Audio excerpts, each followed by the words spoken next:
હાલો friends, હું છું નૈના અને નૈનાના ગુજરાતી કિચનમાં તમારું સ્વાગત કરું છું. આજે આપણે બનાવશું ઊંધિયાની રેસીપી.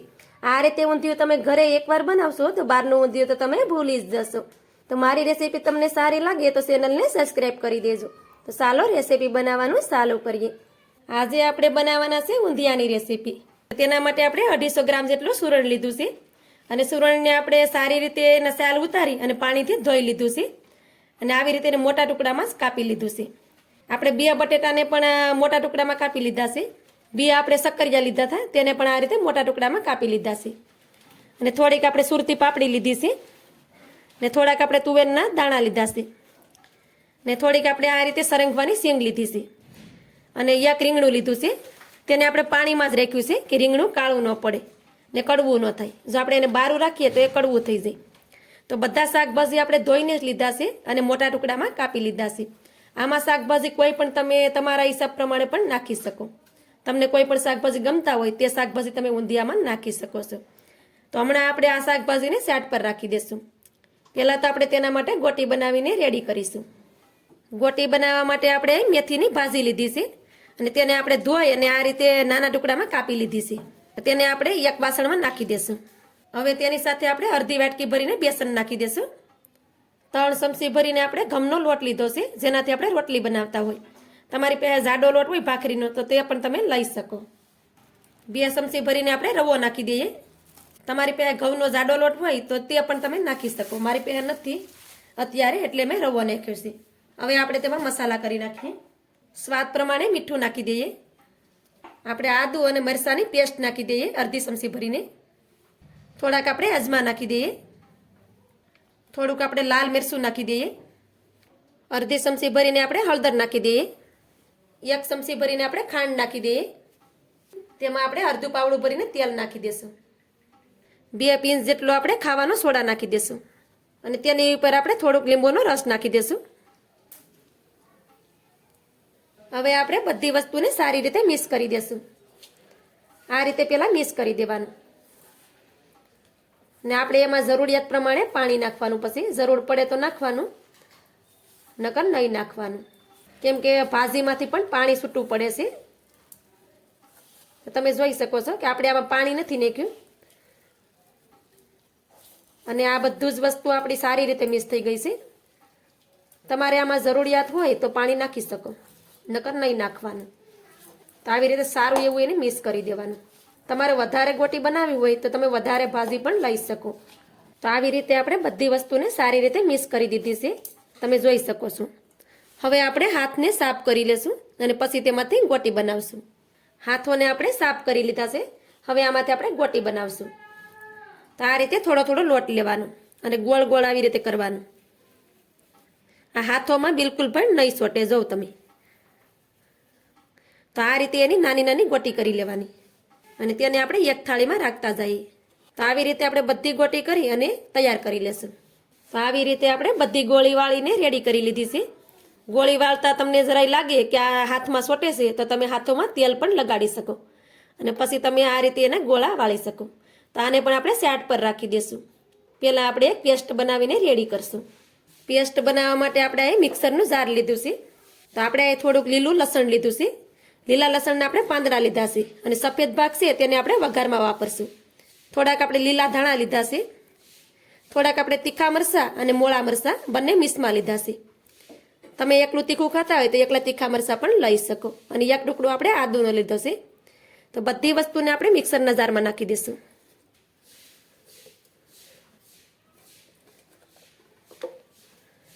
એક ચમચી ભરીને આપણે શેકેલા માંડવીના દાણા નાખી દઈએ અને 1 ચમચી ભરીને આપણે સફેદ તલ નાખી દઈએ. મિક્સરનું ઢાંકણું આપણે બંધ કરી દઈએ. હવે તેને આપણે પીસી લેશું. તો આ રીતે આપણે બધી વસ્તુને પીસી લીધી છે ને તમે જોઈ શકો છો એકદમ લીલો એનો કલર આવ્યો છે ને પેસ્ટ બનીને રેડી થઈ ગઈ છે. આને પીસવામાં મેં 2 ચમચી જેટલું પાણી નાખ્યું હતું. એમાં હું તમને કહેતા ભૂલી ગઈ હતી, પણ આમાં મેં 2 ચમચી જેટલું પાણી નાખ્યું હતું અને મેં એને સરસ રીતે પેસ્ટ બનાવી લીધી છે. તો તેને હમણાં આપણે ઢાંકીને સાઈડ પર રાખી દઈશું ને પહેલાં તો આપણે ગોળીને તળી લેશું. તો આપણે આ કઢાઈમાં તેલ પણ ગરમ કરવા રાખી દીધું હતું અને તેલ પણ સારી રીતે ગરમ થઈ ગયું છે. તો તેમાં આપણે એક એક ગોળીને આ રીતે નાખી દઈશું. દઈશું.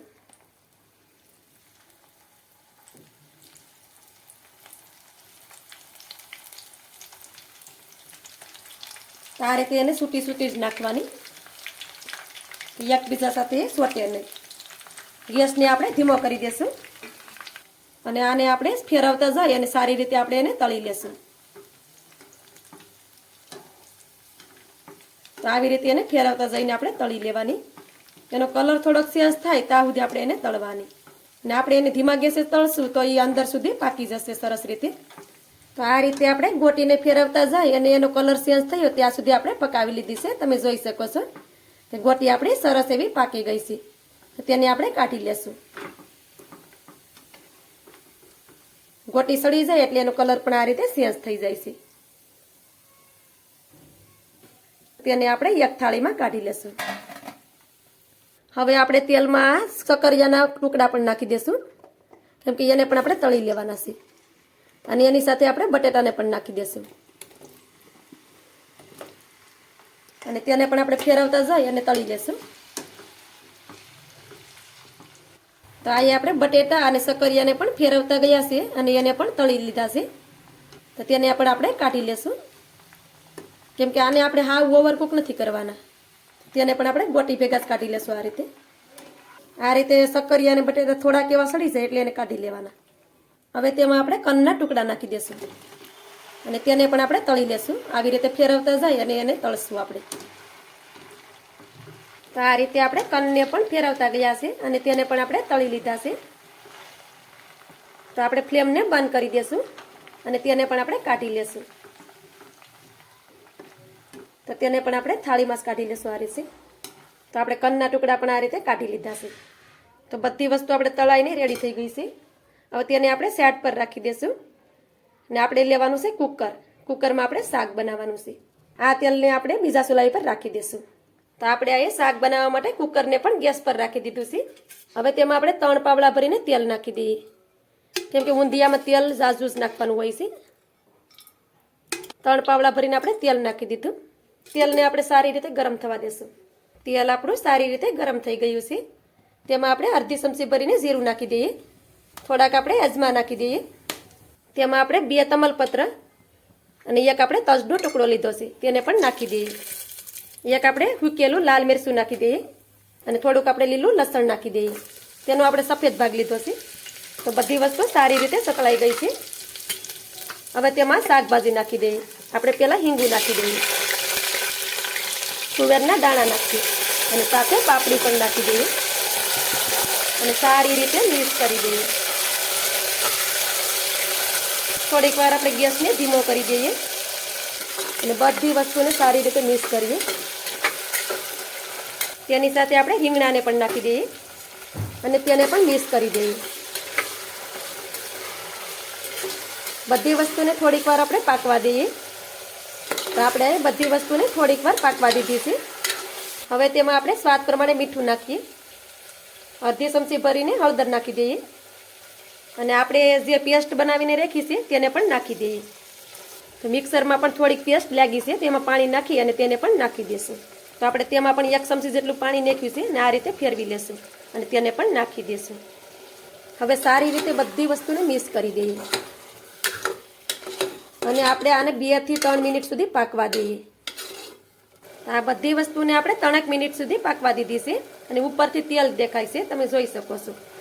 એકવાર એને મિક્સ કરી દેશું. હવે તેમાં આપણે થોડાક મસાલા કરશું. અડધી ચમચી ભરીને આપણે મરચું નાખી દઈશું. 1 ચમચી આપણે ઊંધિયાનો મસાલો નાખશું. 1 ચમચી ભરીને આપણે ખાંડ નાખી દઈશું અને સારી રીતે મિક્સ કરી દઈશું. મસાલાને પણ આપણે થોડીક વાર સુધી પાકવા દઈશું. આ રીતે ઊંધિયું તમે ઘરે બનાવશો તો બહારનું ઊંધિયું તમે ભૂલી જ જશો. અને મારી ચેનલ પર તમે નવા હોય તો ચેનલને સબસ્ક્રાઈબ કરી દેજો અને મને સપોર્ટ કરજો. આપણે આ મસાલાને પણ થોડીક વાર પકાવ્યા છે, 1 મિનિટ જેવું પકાવ્યું, પણ આમ જો તમે એની ઉપરથી તેલ પણ છૂટું પડી ગયું છે, કેમ કે મસાલો આપણો સરસ પાકી ગયો છે. તો હવે તેની સાથે આપણે બધી વસ્તુને નાખી દેવાની છે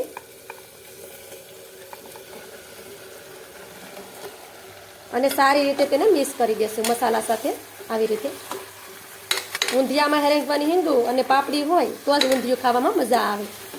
તમે પાપડી અને હરેંગવાની હિંગુ વિના ઊંધિયું બનાવો તેનો સ્વાદ કંઈ સારો નથી લાગતો. આ રીતે બધી વસ્તુમાં આપણે મસાલાને મિક્સ કરશું. જો સારી રીતે મસાલો લાગી ગયો છે. આવી રીતે જ ઊંધિયું બનાવવાનું, તો તમે બહારનું ઊંધિયું ભૂલી જશો. હવે તેમાં આપણે 1 ગ્લાસથી ઓછું પાણી નાખવાનું છે, કેમ કે ઊંધિયામાં ઝાઝો વઘાર ન હોય. 1 ગ્લાસમાંથી થોડુંક ઓછું પાણી નાખ્યું છે આપણે, એટલે 1.5 ગ્લાસ એમ. સારી રીતે મિક્સ કરી દેશું, કેમ કે ઊંધિયામાં આપણે વઘાર ન રાખવાનો હોય. ઊંધિયું આપણું પાકી છે એટલું જ પાણી નાખવાનું, ઝાઝું નહીં નાખવાનું. આ રીતે સરસ મિક્સ કરવાનું બધી વસ્તુ. અને એવું લાગે તો કુકરને આ રીતે કરી દેવાનું, એટલે સરસ મિક્સ થઈ જાય. જો તમે આપણે 1 ગ્લાસમાં ઓછું પાણી નાખ્યું. હવે આપણે આનું ઢાંકણું બંધ કરી દઈએ. હવે આપણે આમાં 3 જ સીટી કરવાની છે. 3 સીટી થાય એટલે ગેસને બંધ કરી દેવાનું. કુકરમાં આપણે 3 સીટી કરી દીધી છે, ગેસને આપણે બંધ કરી દઈશું. હવે કુકરમાંથી બધું પ્રેશર નીકળી જાય પછી આપણે એને ખોલશું. ત્યાં સુધી તેને નથી ખોલવાનું. કુકરમાંથી આપણે બધું પ્રેશર નીકળી ગયું છે. કુકરને મેં ચૂલેથી હેઠું ઉતારી લીધું હતું, કે ઊંધિયું હું તમને સરસ રીતે દેખાડી શકું એટલા માટે. તો 3 સીટી આપણે એમાં કરી હતી. તમે ઊંધિયુંને જોઈ શકો છો કે આપણું ઊંધિયું એકદમ પરફેક્ટ બની ગયું છે. તો તેને કાઢીને પણ હું તમને દેખાડું. તો આપણે તેને થાળીમાં કાઢશું, અને ઊંધિયુંને તમે જોઈ શકો છો કે એકદમ સરસ અને બહાર જેવું જ આપણું ઊંધિયું બનીને રેડી થઈ ગયું છે. અને બધી વસ્તુ આપણે આખી જ છે. જો એક પણ વસ્તુ આપણી તૂટી નથી. હિંગુ પણ તમે જોઈ શકો છો, એકઈ હિંગ આપણી ભાંગી નથી. ને આપણું ઊંધિયું તળિયે સેટ્યું પણ નથી. જો ફોનને આપણે થોડોક આ રીતે ઝૂમ કર્યો છે. જો તમને ઊંધિયું કેવું લાગ્યું. અને કંઈ પણ વસ્તુ આપણી કાશી નથી. જો તમને એમ થાય કે કાશી હોય, તો આપણી વસ્તુ જરાય કાશી નથી. જો સરસ રીતે સડી ગઈ છે. તો બટેટું દેખાડું તમને. આ બહુ ધગે છે. આ જો બટેટું પણ આપણું સરસ બફાઈ ગયું. જો આમાં આપણે 3 સીટી કરી એટલે કંઈ પણ વસ્તુ કાશી ન રહી. પછી આપણે 2 સીટી કરીએ તો અમુક વસ્તુ કાશી રહી જાય. તેની ઉપર આપણે લીલા ધાણા નાખી દઉં. આ રીતે ઉત્તરાયણ આવે છે તો તમે પણ આ રીતે ઊંધિયું ઘરે જ બનાવજો. તો આ બાળકોથી લઈ અને મોટા બધાને આ ઊંધિયું ભાવશે, અને તમે બહારનું ઊંધિયું તો ભૂલી જશો. તો મારી આજની રેસીપી તમને સારી લાગી હોય તો લાઈક કરી કોમેન્ટ કરી દેજો, અને ચેનલ પર નવા હોય તો સબસ્ક્રાઈબ કરવાનું ભૂલતા નહીં. તો મળીએ એક આવી જ નવી રેસીપીની સાથે. ત્યાં સુધી બધાને જય માતાજી.